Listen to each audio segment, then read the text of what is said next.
नमस्कार। आज हम एक बहुत ही दुखद घटना पर बात कर रहे हैं। 12 जून 2025 अहमदाबाद से लंदन। हाँ, वो ड्रीम लाइनर विमान हादसा। हाँ, जो टेक ऑफ के तुरंत बाद ही शहर के बीच बीजे मेडिकल कॉलेज हॉस्टल पर गिर गया। बहुत ही चौंकाने वाली खबर थी ये। वाकई बहुत भयानक हादसा था। आंकड़े देखें तो 260 से ज्यादा लोगों की जान चली गई। इसमें सिर्फ विमान वाले ही नहीं, जमीन पर भी लोग थे। हाँ, और विमान में जो 242 लोग थे उनमें से सिर्फ एक ही यात्री बच पाया, विश्वास कुमार रमेश, सीट 11A पर।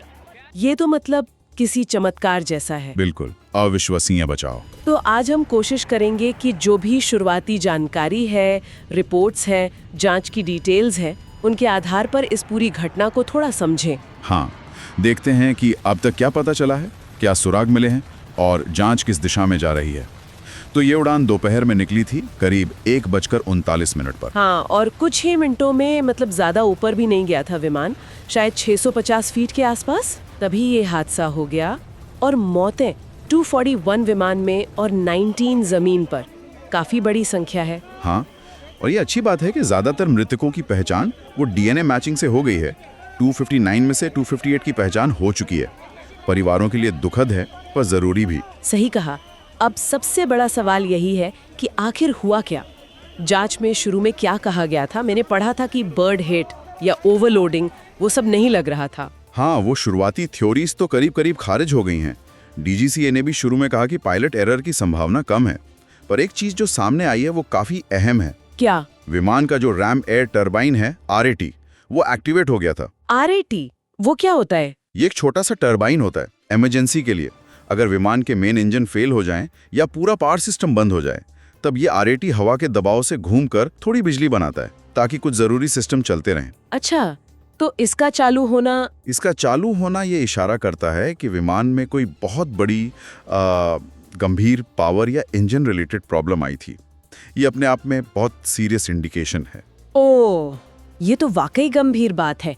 और जांच टीम को सबूतों के तौर पर क्या मिला है? ब्लैक बॉक्स वगैरह? हाँ, वो मिल गए हैं। दोनों black box, flight data recorder और कॉकपिट वॉइस रिकॉर्डर। एक डीवीआर मतलब डिजिटल वीडियो रिकॉर्डर भी मिला है। अच्छा। और अच्छी बात यह है कि वो ज्यादा डैमेज नहीं हुए हैं, काफी हद तक ठीक हालत में हैं। तो उनका एनालिसिस अब दिल्ली में AIIB की लैब में हो रहा है। तो यही भारत में एनालिसिस हो रहा है। ये अच्छी बात है। इससे पता चलेगा कि आखिरी पलों में क्या हुआ था। बिल्कुल। CVR से पायलटों की बातचीत का पता चलेगा और FDR से विमान की स्पीड, हाइट, इंजन परफॉर्मेंस, सैकड़ों चीजों का डेटा मिलेगा। उससे पता लगेगा कि गड़बड़ी कब और कैसे शुरू हुई। इस जांच में तो कई सारी एजेंसियां शामिल है ना, सिर्फ AIIB नहीं? हाँ, AIIB तो मेन टेक्निकल जांच कर ही रही है, लेकिन सरकार ने एक हाई लेवल कमेटी भी बनाई है, गोविंद मोहन जी की अध्यक्षता में। फिर DGCA है, अमेरिका से NTSB और FAA के लोग हैं, UK AIB है। अच्छा, NTSB FAA भी है। हाँ, और forensic science lab, NIA, ATS, Gujarat police, सब शामिल हैं। यहाँ तक कि ICAO के ऑब्जर्वर भी हैं। इतनी सारी एजेंसियां। हाँ, ये जरूरी भी है। मामला बड़ा है, अंतर्राष्ट्रीय उड़ान थी, तो पूरी पारदर्शिता और इंटरनेशनल स्टैंडर्ड्स के हिसाब से जांच होनी चाहिए। बोइंग और GE वाले भी मदद कर रहे हैं। और इस हादसे का असर फौरन देखने को मिला।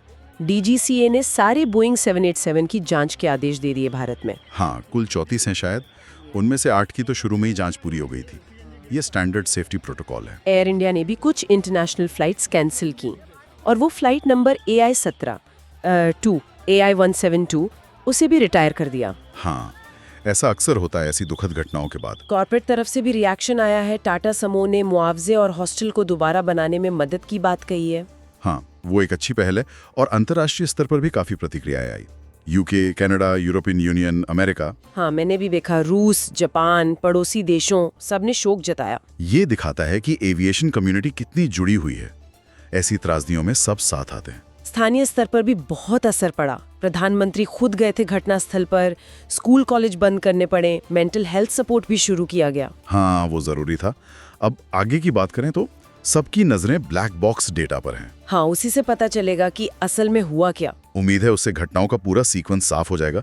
सिस्टम फेलियर, पायलट एक्शन, सब कुछ। और वो जो हाई लेवल कमिटी है गोविंद मोहन वाली, हाँ, उनकी रिपोर्ट 3 महीने में आनी है। उससे शायद कुछ सेफ्टी प्रोसीजर्स, ट्रेनिंग या तकनीकी निगरानी में बदलाव की सिफारिशें आएं। तो अभी तक का सार यही है कि असल वजह तो साफ नहीं है, लेकिन संकेत किसी बड़ी तकनीकी खराबी की तरफ है, शायद इंजन या पावर सिस्टम में। हाँ, लगता तो ऐसा ही है, पर अभी कुछ पक्के तौर पर कहना जल्दबाजी होगी।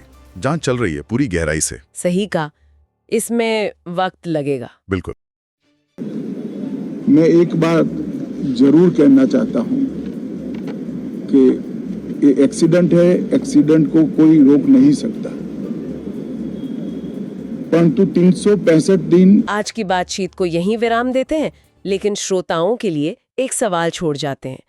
जैसे जैसे इस जांच के नतीजे आएंगे, ये सोचना जरूरी है कि एविएशन सेफ्टी प्रोटोकॉल्स और टेक्नोलॉजी पर इसके क्या दूरगामी असर हो सकते हैं, खासकर ड्रीमलाइनर जैसे इतने एडवांस्ड माने जाने वाले विमानों के लिए।